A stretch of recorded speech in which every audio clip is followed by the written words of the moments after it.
오늘 본문은 사도행전 5장 27절에서 32절의 말씀입니다. 금지당했으나 멈출 수 없는 복음 두 번째 말씀으로 새 질서를 세우다라는 말씀을 함께 은혜 나누도록 하겠습니다. 함께 보겠습니다. 그들을 이끌어다가 공회 앞에 세우니 대제사장이 물어 이르되 우리가 이 이름으로 사람을 가르치지 말라고 언급하였으되 너희 가르침을 예루살렘에 가득하게 하니 이 사람의 피를 우리에게 돌리고자 함이로다.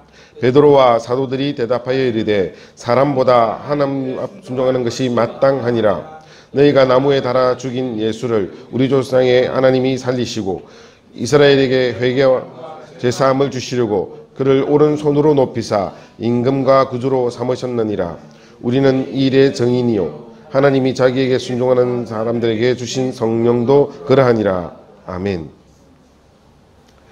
방금 우리가 읽었던 이 말씀에 굉장히 중요한 사실이 하나 빠져 있습니다.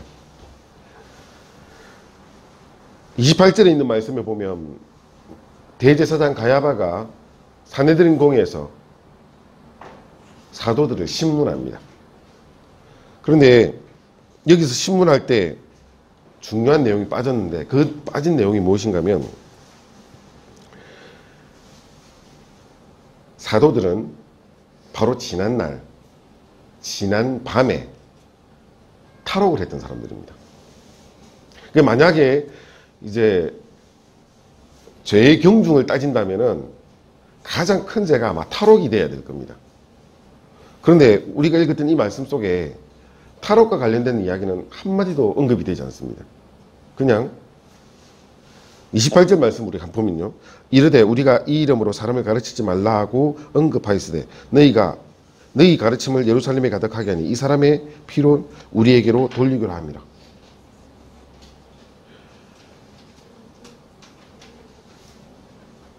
대제사장이 신문하는 내용에서 정말 어떻게 보면 엉뚱하기 짝이 없는 그런 내용을 가지고 신문을 하고 있는 것입니다.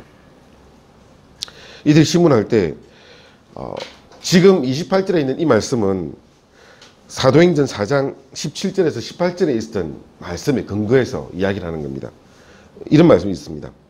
이것이 민간에 더 퍼지지 못하게 하여 그들을 위협하여 이후에는 이 이름으로 아무에게도 말하지 말게 하자 하고 그들을 불러 경고하여 도무지 예수의 이름으로 말하지도 말고 가르치지도 말라 하니, 이게 바로 사내들인 공에서 베드로와 요한에게 먼저 경고했던 이야기입니다.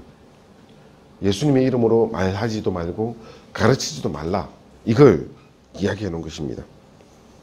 그런데 지금 28절에 와서 5장 28절에 와서도 동일한 내용을 가지고 이야기하고 있는 겁니다. 탈옥을 했던 사람들인데 그 사람들을 다시 잡아왔는데 그 탈옥과 관련돼서는 아무것도 언급하지 않습니다. 사내들인 공회에서 사도들이 탈출했던 사실을 모르는 게 아닙니다. 그들은 이미 알고 있었습니다. 오늘 우리가 읽지는 않았지만 사도행전 5장 21절에서 25절 사이에 이런 말씀이 있었습니다. 그들이 듣고 새벽에 성전에 들어가서 가르치더니 대제사장과 그와 함께 있는 사람들이 와서 공회와 이스라엘 족속의 원로들을 다 모으고 사람들을 옥에 보내어 사도들을 잡아오라 하니 부하들이 가서 옥에서 사도들을 보지 못하고 돌아와 이르되 우리가 보니 옥은 든든하게 잠겼고 지키는 사람들이 문에 서 있으되 문을 열고 본적 그 안에는 한 사람도 없더이다 하니 성전 맡은 자와 제사장들이 이 말을 듣고 의혹하여 이 일이 어찌 될까 하더니, 자, 여기 중요한 이야기가 24절에 있는데요. 성전 맡은 자와 제사장들이 이 말을 듣고 의혹하여 이 일이 어찌 될까 하니, 자, 이게 지금 이 사두개인들, 이 사람들의 중요한 관심입니다. 이 일이 어찌 될까 하니, 지금 탈옥했던 이 사건이 그들에게, 이 사두개인들에게 어떤 영향을 미칠까, 이것이 더 걱정되고 더 관심이 있었던 겁니다. 그런데 마침 25절에 이제 사람이 와서 알리되 보소서 옥에 가두었던 사람들이 성전에 서서 백성을 가르치다 하니, 이제 사도들이 어디 있는지 알게 됐습니다. 그래서 가서 잡아온 겁니다.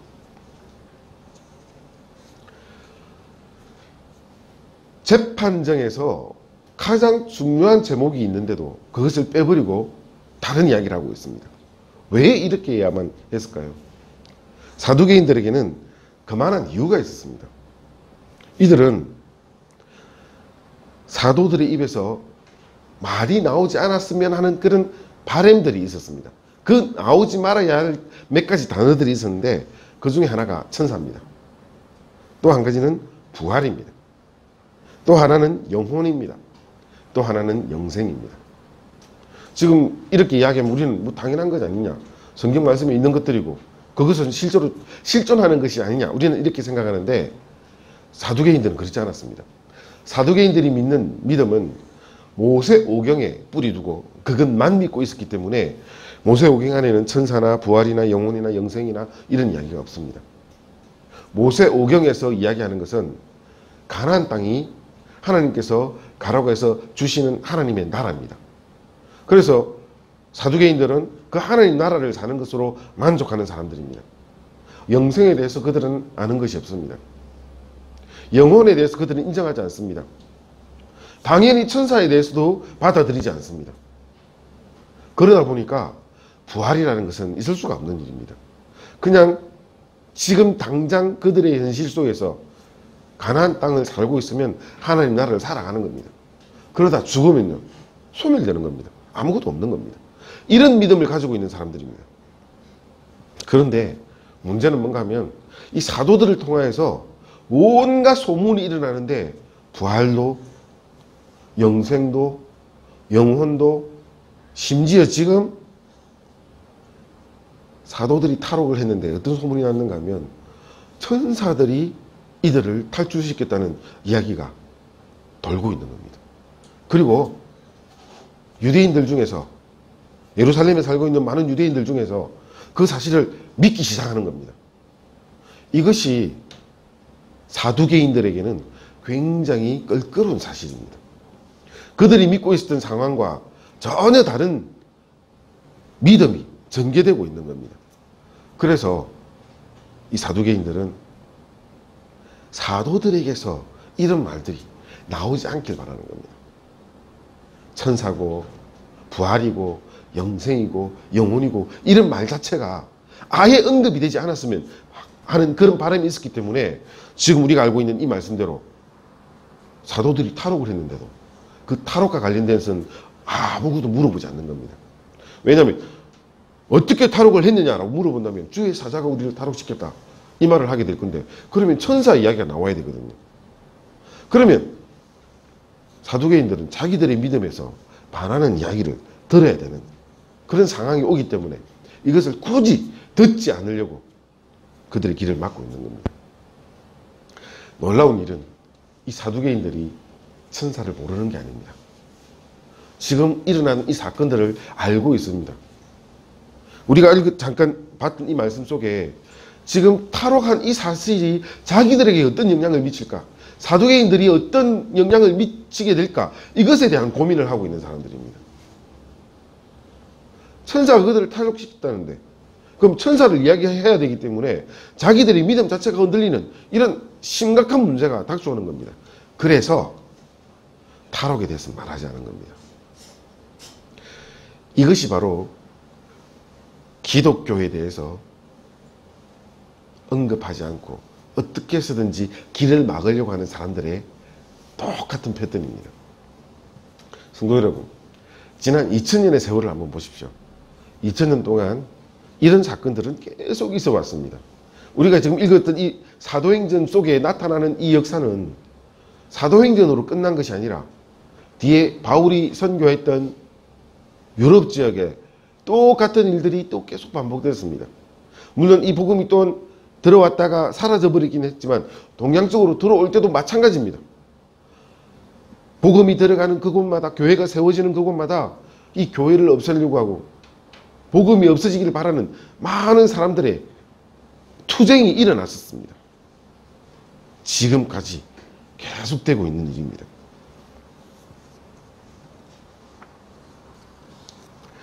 우리가 지금 살고 있는 이 시대는 어떻습니까? 우리가 살고 있는 시대를 사람들은 기독교가 엄청나게 탄압받는 시대다, 이렇게 이야기하는데요. 사실 저는 한번 생각해 봤습니다. 지난 2000년 동안 어땠을까? 미안하지만 우리는 굉장히 편안한 시대를 살아가고 있습니다. 지금부터 한 100년 전만 한번 보십시오.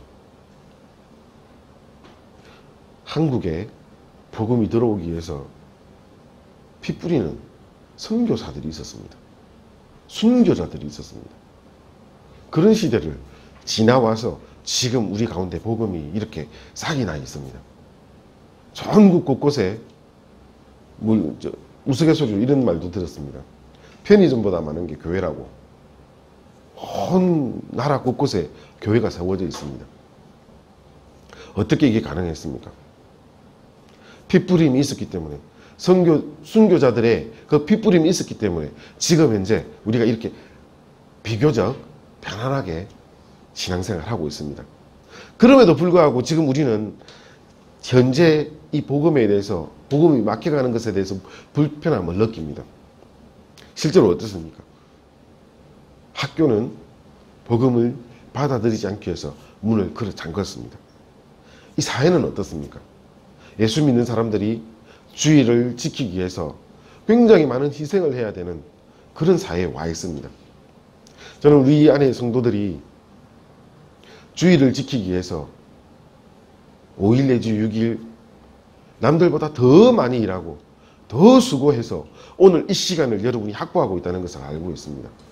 정말 귀한 일입니다. 다른 사람하고 똑같이 일하고 똑같이 행동한다면 주의를 확보할 수 없기 때문에 이것은 하나님께서 여러분을 향해서 정말 기뻐하실 일일 겁니다. 이렇게 예배드리고 하나님께 나오는 것이 어려운 시대입니다. 관공서는 어떻습니까? 관공서와 일을 해보면 기독교적인 어떤 일을 하려고 하면 교묘하게 방해합니다. 어떻게 방해하는가 하면 종교를 가지고 차별할 수 없다, 이런 이유를 냅니다. 그러면서 다른 종교의 형평성을 위해서 기독교에게만 이걸 줄 수 없다, 이런 이야기를 합니다. 그래서 과거에는 온 국민들이 함께 참여하였던 이런 행사들이 지금 굉장히 많이 사라졌습니다. 여러분, 그렇게 사라진 것 중에 아주 대표적인 게 하나 이야기해 볼까요? 제가 어릴 때는 부활주일 예배를 드리면 TV에서 생중계를 해줬습니다. 여러분, 상상이 안 되죠? 그랬었습니다. 지금은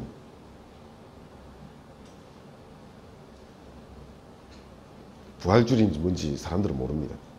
어느 사이인가 이렇게 되었습니다. 성탄절은 어떻습니까?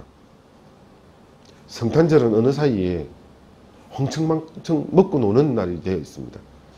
하지만 저의 어린 시절에는 이 성탄절은 그렇게 흥청망청 먹고 노는 날이 아니었습니다. 정말 경건하게 예수님의 오심을 기념하는 날이었습니다. 어느 사이인가 성탄절의 주인공이 산타크로스가 됐습니다. 예수님은 아닙니다.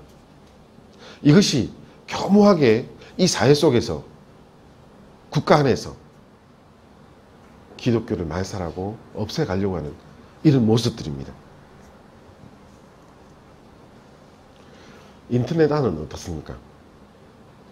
인터넷 안에서 기독교인인 것을 밝힌다면 벌떼처럼 달려드는 사람들이 있습니다. 공격하기 위해서. 그런 와중에도 기독교인인 것을 드러내고 당당하게 활동한다는 것은 굉장한 용기가 필요한 시대입니다. 언론은 어떻습니까? 교회에 대해서, 목사에 대해서, 성도에 대해서 파렴치한으로 만들어가고 있는 것이 지금 이 시대, 우리가 살고 있는 시대의 모습입니다. 어느 사이인가 우리는 기독교인이라는 것을 드러내는 것이 부끄러운 시대가 되어 왔습니다.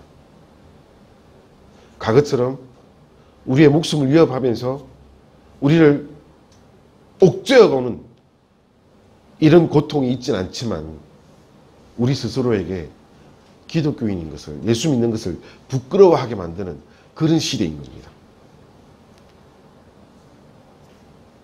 문제는 이런 시대에 살고 있는 우리가 그러면 어떻게 이 복음을 지켜갈 수 있을 것인가? 바로 이것이 오늘 우리가 함께 봤던 이 말씀 가운데 찾아야 될 귀한 교훈입니다. 사도들이 어떻게 반응하고 사도들이 무슨 말을 했는가에 대해서 살펴보면서 우리가 새롭게 교훈을 얻어가도록 하겠습니다. 오늘 본문 말씀의 30절 말씀을 함께 보겠습니다. 30절 말씀입니다. 너희가 나무에 달아 죽인 예수를 우리의 조상 하나님이 살리셨고, 예. 아주 간단한 이 한 구절 속에 사두개인들이 싫어하는 세 가지 요소가 함께 속 들어가 있었습니다. 첫 번째는 뭔가 하면 사두개인들이 예수님을 십자가에 못 박아 죽였다는 사실입니다. 너희가 나무에 달아 죽인 예수. 아마 이거 굉장히 싫어했을 겁니다. 두 번째는 예수님이 부활했다는 사실입니다. 이건 역시 사두개인들은 절대 듣지 말았으면, 그런 말 자체가 나오지 않았으면 하는 말입니다. 세 번째가 더 그들의 뼈를 때리는 이야기입니다. 우리 조상의 하나님이 바로 이 말입니다. 그게 어떤 관계가 있어서 사두개인들의 뼈를 때리겠나? 이제부터 한번 하나씩 살펴보겠습니다. 먼저 예수님을 십자가형으로 죽게 했던 것이 이 사두개인들입니다. 예수님을 십자가형으로 죽게 하는 데는 이 사두개인들이 그만한 이유가 있었습니다. 그 시대에 2000년 전에 이 가나안 땅에서 십자가에 달려서 죽는다는 것은, 즉 나무에 달려 죽는다는 것은 하나님의 저주를 받았다는 그런 이미지를 가지고 있었습니다. 사두개인들이 예수님에 대해서 죽이기 위해서 말을 만들어냈던 것이 바로 로마와 결탁해서 로마를 예수님이 전복하려고 한다. 이걸 가지고 예수님이 십자가에 못 박히게 됐습니다. 십자가형을 받는 사람들은 원래 이런 사람들입니다. 정치범들입니다. 어떤 건가 하면 로마와 대립하고 로마를 전복하려고 하는 이런 사람들이 있을 때 로마 형벌에서 십자가형을 주는 겁니다. 거기 십자가에 못 박혀서 달려 죽게 함으로써 사람들이 그 죽어가는 사람들을 보면서 감히 로마에게 대항하지 못하도록 하는 이런 겁주는 형틀입니다. 예수님께서 거기에 매달린 겁니다. 예수님께서는 3년간 공생애를 한 동안에 이런 국가 간의 어떤 문제에 대해서 언급하지 않았습니다. 유대인들이 예수님을 함정에 빠뜨리려고 가이사에게 돈을 바치는 게, 세금을 바치는 게 맞냐 아니냐라고 물어봤을 때도 예수님은 그 문제를 아주 지혜롭게 넘어갔습니다. 가이사의 것은 가이사에게 주고 하나님 것 하나님께 드리라, 이렇게 나눠서 로마 정부를 전복하려고 하는 그런 의도를 전혀 나타내지 않았습니다. 그럼에도 불구하고 이 사두개인들이 예수님을 십자가에 못 박게 하기 위해서 예수님을 따르는 많은 무리들이 이스라엘을 일으켜서 이스라엘 사람들이 반란을 일으켜서 로마를 전복시키려고 한다. 지금 이 가나안 땅을 회복하려고 한다. 자기들의 나라로 회복하려고 한다. 이런 거짓말로 예수님을 십자가에 못 박은 것입니다. 자기들의 그 수치가, 이 사두개인들의 수치가 예수님께서 부활하심으로 그대로 드러나 버렸습니다. 십자가에 못 박혀 죽였는데 예수님께서 부활하신 겁니다. 예수님께서 부활하시는데 굉장히 중요한 비밀이 하나 있습니다. 어떤 비밀인가 하면 하나님께서 예수님을 부활시켰다는 겁니다. 우리가 읽었던 이 말씀을 보면 예수님께서 그냥 갑자기 뿅 하고 나타났던 것이 아닙니다. 성경 말씀에 우리가 읽었던 이 말씀 속에 하나님께서, 성부 하나님께서 예수님을 다시 부활시켰다는 사실을 분명하게 이야기합니다. 여기서 이 사두개인들은 자기들이 가지고 있는 이 종교적 기반 자체가 뒤흔들리는 이런 경험을 하고 있습니다. 자기들이 믿고 있는 하나님인데 이 사도들이 그리고 초대교회 공동체가 믿고 있는 하나님과 같은 뿌리가 되고, 그뿐만 아니라 자기들이 믿고 있었던 그 하나님이 자기들이 죽인 그 예수를 다시 부활시켰다는 이야기를 하는 겁니다. 그러면 사두개인들이 잘못됐든지 초대교회가 잘못됐든지 둘 중 하나는 분명히 뭔가 잘못된 문제가 있습니다. 이걸 너무나 쉽게 발견할 수 있습니다. 여기서 사두개인들은 너무너무 힘들어지는 겁니다. 예수님은 부활했고 세상 사람들은 알고 있고 부활을 하나님께서, 성부 하나님께서 부활하게 시켰다는 사실을 이야기하니까, 그러면 우리가 믿고 있는 이 하나님은, 이 가나안 땅에서 우리를 살게 하시는 우리의 여호와 하나님은 우리가 잘못 믿고 있는가? 이런 문제를 그들에게 닥쳐오게 되는 겁니다. 그래서 뻔하게 알고 있는 이 사실들을 사두개인들은 이미 알고 있었는데도 불구하고 이런 말 자체가 언급되지 않길 바랬습니다. 왜 그들은 명확하게 있는 이 사실, 이것마저도 부정하면서 받아들이려고 하지 않는가 하면, 그들은 영혼을 믿지 않거든요. 영생을 믿지 않거든요. 지금 가나안 땅에 살고 있는 그 순간이 하나님 나라를 살아가는 하나님의 백성이기 때문에 그것만 잘 살면 되는 겁니다. 지극히 현실적으로 그 순간만 받아들이는 겁니다. 이러다 보니까 영생이고 뭐고 아무 필요 없습니다. 부활 이야기하는 거 필요 없습니다. 오늘 이 시간, 지금 현재 내가 지금 살고 있는 이 땅에서 잘 살면 되는데 그거 하나로 만족하는 겁니다. 사두개인들이 그리고 대제사장들이 어떻게 행동하는지 한번 보십시오. 사도행전 4장 16절에서 18절 사이에 이런 말씀이 있습니다. 이 사람들을 어떻게 할까? 그들로 말미암아 유명한 표적이 나타난 것이 예루살렘에 사는 모든 사람들에게 알려졌으니 우리도 부인할 수 없는지라. 이것이 민간에 덮어지지 못하게 그들을 위협하여 이후에는 이 이름으로 아무에게도 말하지 말게 하자 하고 그들을 불러 경고하여 도무지 예수의 이름으로 말하지도 말고 가르치지도 말라 하니. 이것이 베드로와 요한이 산헤드린 공에서 재판 받을 때 결과입니다. 그런데 이때 물어봐야 될 내용이 뭐였는가 하면, 성전 미문에 앉아 있었던 다리 쓰지 못하는 그 장애인이 어떻게 걷게 됐는가, 이걸 물어보는 겁니다. 그런데 거기서 이런 질문을 또 하지 않았습니다. 하지 않고 이런 소문이 퍼지는 것,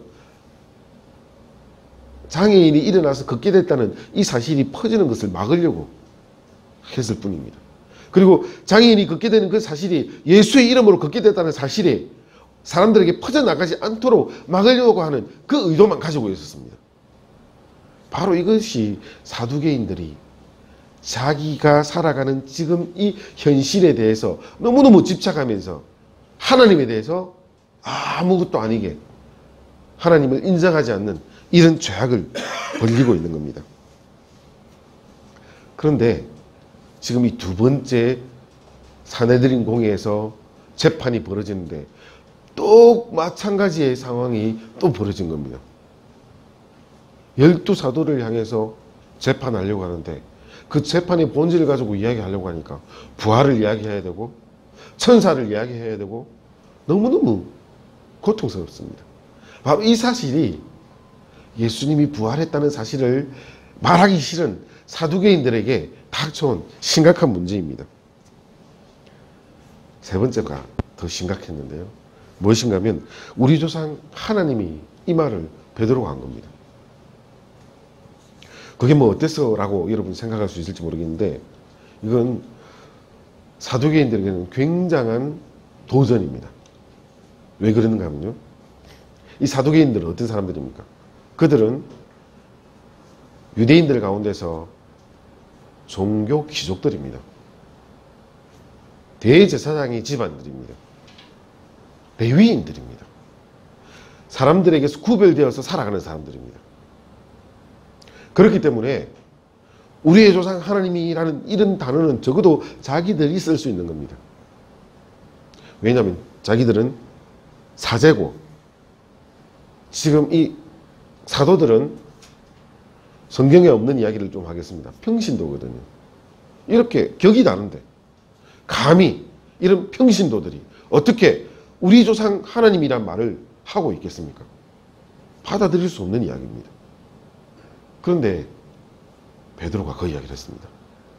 우리 조상 하나님이, 이 이야기는 사두개인들에게서 어떤 결과를 가져오게 되는가 하면 자기들만이 가지고 있는 이런 영적 교만을 왕창 허물어버리는 그런 이야기입니다. 한번 생각해 보십시오. 사두개인들은 매해마다 이스라엘 사람들이, 유대인들이 성전으로 찾아와서 하나님께 예배를 드리려고 할 때 그 중간에 지성소를 향해 들어갈 수 있는 유일한 사람들입니다. 그런 특권을 가지고 있는 사람들입니다. 그래서 유대인들이 하나님께 찾아와서 하나님께 예배 드리려고 할 때 그들이 앞에서 양을 보고 잡아주고, 아니면 이거 흠이 있어서 안 됩니다, 가세요 하면 그냥 쫓겨나가야 하는 그런 중요한 역할을 하고 있었습니다. 굉장한 권력입니다. 그리고 축복해 줄 때 자기들에게는 하나님의 권위를 신고 이렇게 축복할 수 있는 그런 힘을 가지고 있는 사람들입니다. 그렇기 때문에 감히 소위 말하는 성경에 없는 이야기입니다. 평신도들이 어디 나서서 이런 이야기를 이 사두개인들은 할 수 있는 겁니다. 영적 교만이 하늘을 찌르는 사람들입니다. 그런데 베드로가 우리 조상 하나님이 이 이야기를 한 겁니다. 사두개인들은 사도들을 어떻게 봤을까요? 그들은 이 사도들을 정말 형편없이 봤습니다. 왜 그렇게 보는가 하면 예루살렘 중심으로 유대인들 중에 가장 중요한 인물들이 모여 있습니다. 그리고 조금 더 멀리 나가면 그보다 좀 덜 중요한 사람들이 있습니다. 좀 더 멀리 나가게 되면 그보다 덜 중요한 사람들이 있습니다. 갈릴리까지 갔다면 저것들이 유대인인지 아닌지 모르는, 종자를 의심할 수 있는 그런 사람들입니다. 해서 예루살렘에서 모든 특권을 다 누리고 있었던 이 사두개인들이 사도들을 향해서 정말 우습게 생각하고, 저는 평신도들이 감히 이런 생각을 했던 겁니다. 그런데 어떤 결과가 왔습니까? 베드로의 입속에서 나타났던 우리 조상 하나님이 하는 이 말에 사실은 성경에 있는, 구약에 있는 이 말씀의 권위가 그대로 실려 들어갔습니다. 사도행전 3장 17절에서 26절 사이의 말씀을 보겠습니다. 조금 길지만 우리가 이 말씀을 한번 차근차근 보겠습니다. 베드로가 성령의 임재를 경험하고 거리로 나가서 첫 번째 설교했던 내용입니다. 함께 보겠습니다. 형제들아, 너희가 알지 못하여 그리하였으며 너희 관리들도 그리한 줄 아노라.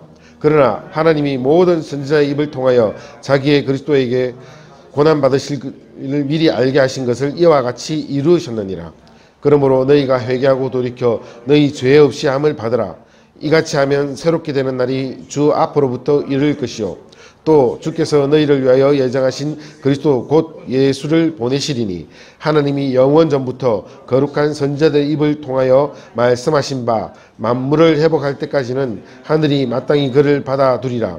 모세가 말하되 주 하나님이 너희를 위하여 너희 형제 가운데서 나 같은 선지자 하나를 세울 것이니 너희가 무엇이든지 그의 모든 말을 들을 것이니라. 누구든지 그 선지자의 말을 듣지 아니하는 자는 백성 중에서 멸망받으리라 하였고, 또 사무엘 때부터 이어 말한 모든 선지자들도 이때를 가리켜 말하였느니라. 너희는 선지자들의 자손이요 또 하나님이 너희 조상과 더불어 세우신 언약의 자손이라. 아브라함에게 이르시기를 땅 위의 모든 족속이 너희 씨로 말미암아 복을 받으리라 하였으니 하나님이 그 종을 세워 복 주시려고 너희에게 먼저 보내사 너희로 하여금 돌이켜 각각 그 악함을 버리게 하셨느니라. 방금 우리가 봤던 이 말씀은 베드로가 예수님이 바로 구약에서 예언됐던 메시아다 이 이야기를 하는 겁니다. 그리고 예수님은 하나님께서 우리가 알고 있는 그 우리의 조상 하나님께서 구별해 세우시고 그 속에서 나타난 독생하신 하나님이다. 이 사실을 분명하게 이야기해 주는 겁니다. 그래서 우리 조상 하나님이 라는 말을 쓸 수 있었던 겁니다.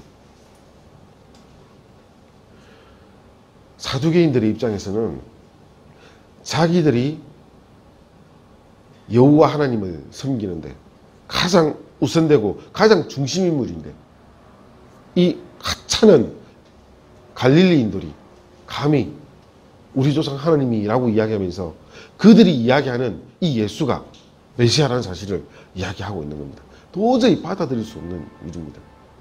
그들의 영적 교만 속에서는 너무나 마음에 상처가 생기는 일입니다. 사랑하는 성도 여러분, 그런데 이런 영적 교만의 모습이 한 가지 예를 들어 보겠습니다. 요즘 TV에서 보면 유대인 교육이 새롭게 등장하고 있습니다. 요 몇 년 전만 해도 이제 교회 안에서 기독교 교육식으로 쇠마를 이야기를 했는데 그게 사실 지금은 잘 안 먹히거든요. 왜냐하면 기독교 교육과 이 쇠마는 전혀 다른 차원입니다. 다른 차원이기 때문에 이제 이것을 사람들이 알아가면서 쇠마를 좀 멀리하고 있는 것이 사실입니다. 그럼에도 불구하고 이 쇠마 쪽에서는 학교도 세우고 이렇게 해서 막 기독교 교육인 것처럼 하지만 여러분 이건 전혀 기독교 교육이 아닙니다. 그러면서 이 쇠마에서 이야기하는 것이 무엇인가 하면 굉장한 영적 교만이 그 속에 나타납니다. 어떤 이야기를 하는가 하면요. 유대인 교육을 받으면 엄청나게 똑똑한 사람들이 나온다. 유대인식으로 교육을 하면 이 세상을 움직이는 그런 지도자를 만들 수가 있다. 유대인식으로 교육하면 우리의 자녀들이 정말 똑똑해질 것이다. 이런 이야기를 하고 있습니다. 거기에 이 쉐마 교육을 하는 사람들에게 유대인의 영적 교만이 그대로 들어가 있습니다. 그리고 지금 현재 매스컴을 통해서 이 유대인 교육을 이야기하는 쪽에서도 똑같은 이야기를 합니다. 유대인 교육을 하면 엄청나게 똑똑한 아이들을 만들 수가 있다. 유대인 교육의 핵심은 뭔가 하면 대화를 통하여서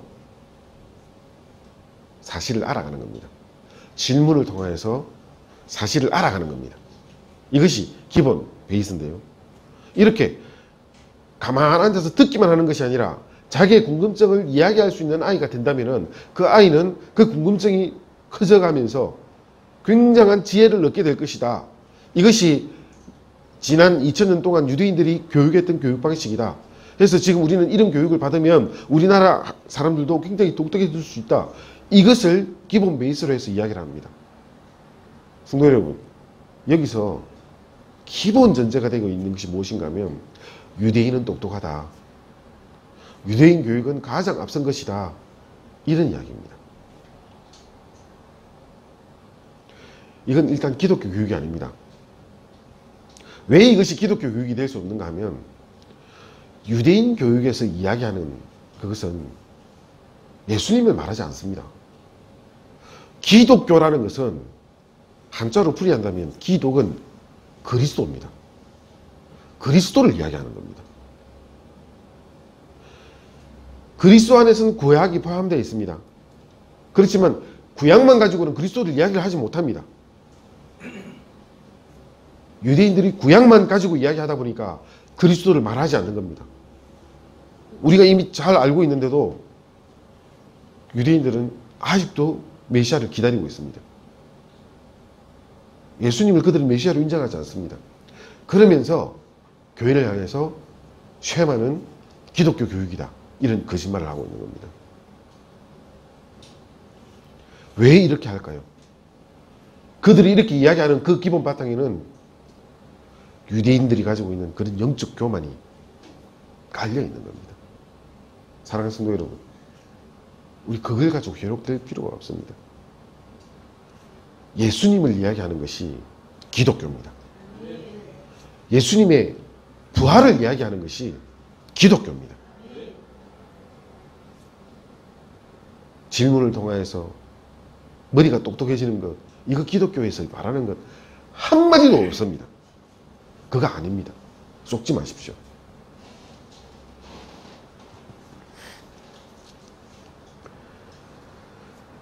베드로는 새로운 영적 질서를 세우기 시작했습니다. 그것이 무엇인가 하면 베드로전서 2장 9절에 있는 말씀을 우리가 한번 보겠습니다. 자, 시작. 그러나 너희는 택하신 족속이요 왕같은 제사장들이요 거룩한 나라요 그의 소유가 된 백성이니 이는 너희를 어두운 데서 불러내어 그의 기이한 빛에 들어가게 하신 이의 아름다운 덕을 선포하게 하려 하심이라. 베드로가 가지고 있는 기본적인 생각이 바로 이거였습니다. 너희는 택하신 족속이요 왕같은 제사장이요 거룩한 나라요. 누가요? 누가 너희 택하신 족속이고 왕같은 제사장입니까? 거룩한 나라입니까? 그의 소유된 백성입니까? 누가요? 사두개인이 아닙니다. 유대인이 아닙니다. 예수 믿는 바로 그 사람들입니다. 이것이 바로 새로운 영적 질서입니다. 베드로는 그것을 세우기 시작한 겁니다. 사내린 공에서 목숨 위협받고 있는 바로 그 앞에서 우리의 조상 하나님이라고 선언할 수 있었던 것은 바로 주님께서 부활하시면서 주님께서 십자가를 지시면서 지성소는 더 이상 필요 없게 되는 이 사실을 분명하게 알았기 때문입니다. 우리가 모두가, 예수 믿는 모두가 지성소로 담대히 들어갈 수 있는 그런 은혜를 우리는 이미 입었습니다. 그리고 주님께 우리는 나아갑니다. 우리는 주님의 거의 소유된 백성입니다. 하나님께서 우리를 왕같은 제사장으로 불러 세워주셨습니다. 사랑하는 성도 여러분, 여러분이 지금 이 자리에 앉아 함께 예배드리지만 저와 여러분의 차이는 뭔가 하면 저는 설교할 뿐이고 나머지는 똑같습니다. 아시다시피 저는 제사장 중 하나입니다. 여러분은 제사장 중 하나입니다. 우리는 같이 예수님을 통해서 입은 권위를 가지고 거룩한 제사장으로 사는 사람들입니다. 그의 소유된 백성입니다. 이것이 바로 새로운 질서인 것입니다. 종교 지도자가 제사장이 아니라 예수 믿는 모두가 제사장으로 살아가는 것입니다. 하나님의 나라로 살아가는 것입니다. 이것이 새로운 질서입니다. 이 새로운 질서는 과거에 유대인 중심의 신앙에서 전 인류를 향해서 길이 열렸습니다. 그 열려있는 길을 통해서 저와 여러분이 함께 서게 된 겁니다. 과거에는 율법을 지키면서 신앙생활을 해야 했습니다. 지금은요, 예수 믿으면 되는 겁니다. 예수 믿으면서 신앙생활 하는 겁니다. 이것이 달라졌습니다. 옛날에는 어땠습니까? 신앙의 종속관계에 있었습니다. 제사장이, 종교 지도자가 인도하는 대로 신앙생활을 했어야 합니다. 지금은 어떻습니까? 주님께서 우리를 왕같은 제사장으로 불러주셨습니다. 우리 한 사람 한 사람을 하나님과 1:1 대면하게 만들어주신 것입니다. 그래서 누구를 따라가면 된다, 이것 우리에게 없습니다. 예수 그리스도가 우리 앞에 계시기 때문에 그 주님을 따라가는 겁니다. 이것이 바뀌었습니다. 이런 새로운 질서가 열렸습니다. 사두개인들은 제발 열리지 말길 바라는, 도저히 원하지 않았던 이 사실이 베드로를 통해서 선언되고 열린 겁니다. 지금 우리가 살아가는 이 사회도 이런 새로운 질서가 필요합니다. 왜 이런 새로운 질서가 필요한가 하면 예수님을 믿지 않는 사람들이 그들 나름대로 만들어 놓은 이 질서들이 있습니다. 그 질서는 예수님을 인정하지 않습니다. 그리고 이 예수님을 인정하지 않기 위해서 그들은 온갖 방법으로, 온갖 거짓으로 예수님의 이름이 이야기되지 못하게 하고 그의 이름으로 가르치지 못하게 하는 이런 일들이 벌어지고 있습니다. 오늘 우리가 살아가는 이 시대도 마찬가지입니다. 똑같습니다. 그러면 우리는 이 시대에 어떻게 이 새로운 질서를 열어가겠습니까? 여기서 우리가 잊지 말아야 될 것이 있습니다. 예수 믿는 사람들은 이 사회를 전복하는 혁명가가 아닙니다. 그거 절대 잊어서는 안 됩니다. 제가 예를 들어서 교회사 속에 있었던 이야기를 하나 하겠습니다. 루터가 종교개혁을 일으켰습니다. 그러자 독일에 있는 많은 농민들이 루터를 찾아왔습니다. 찾아와서 당신이 우리에게 힘을 보태주면 우리가 이 사회를 전복하고 기독교 국가를 만들겠다. 유혹을 했습니다. 루터는 그들의 요구를 받아들이지 않았습니다. 왜 그랬을까요? 훨씬 더 강력한 힘을 발휘할 수 있었는데도 불구하고 그것을 받아들이지 않았습니다. 왜냐하면 기독교는 사회를 전복하는 그런 종교가 아니거든요. 하나님께서 만드신 이 질서, 하나님께서 만드신 이 사회 속에서 이 돌아가는 이 쳇바퀴를 굳이 뒤로 돌리려고 하지 않습니다. 기독교는 그렇습니다. 해서 기독교를 통해서 사회를 전복한다는 것은 불가능한 일입니다. 정말 예수를 제대로 믿는다면 그런 곳에 앞장서지 않습니다. 혁명이 아니라 복음입니다. 이것이 다릅니다. 우리는 이 사회를 변혁하려고 하는 것이 아닙니다. 그것이 아니라 십자가의 은혜 속에서 이 사회가 갱생되게 하려고 하는 겁니다. 변혁시키는 것이 아니라 바뀌어가게 만드는 겁니다. 똑같은 이 사회 속에서 예수님이 중심이 되고 예수님의 은혜로 세상 사람들이 자기의 삶을 살아갈 수 있도록 우리가 가르쳐 나가고 인도해 나가고 그들을 깨우는 것, 이것이 기독교인들이 해야 될 일입니다. 우리는 이 사회 속에서 부르짖는 진보나 보수의 가치를 가지고 이야기하지 않습니다. 여러분 개개인이 어떤 사람은 진보적인, 어떤 사람은 보수적인 생각을 가지고 있겠습니다만 교회 안에서 그런 이야기할 필요가 전혀 없습니다. 왜냐하면 교회에서는 복음을 이야기해야 되기 때문입니다. 이것이 다릅니다.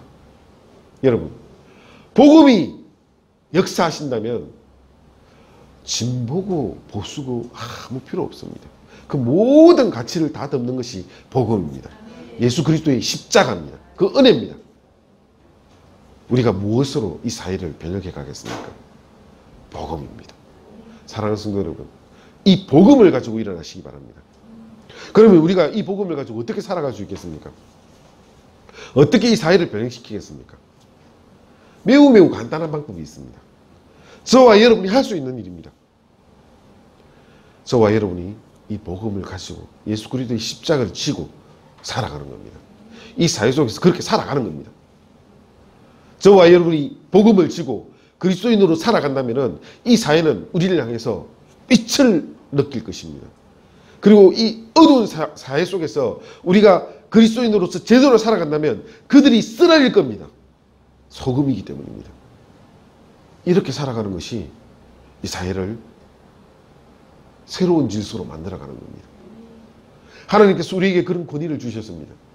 사랑하는 성도 여러분, 여러분의 직장 속에서, 여러분의 가족 속에서, 여러분의 친구들 사이에서 그리스도의 가치로 살아가십시오. 예수님이 중심이 되는 그런 삶을 살아가십시오. 그러면 새로운 질서는 반드시 올 겁니다. 여러분, 우리가 잊지 말아야 될 것이 있는데요. 이 세상 종말은 누가 승리하겠습니까? 마지막에 승리는 누가 하는 겁니까? 예수님이 하십니다. 지금 우리에게 남아있는 것은 주님께서 승리하시는 그 순간입니다.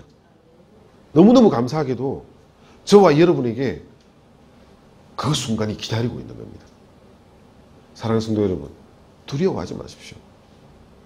주님이 이기십니다. 거기에 함께 갑시다. 기도하겠습니다.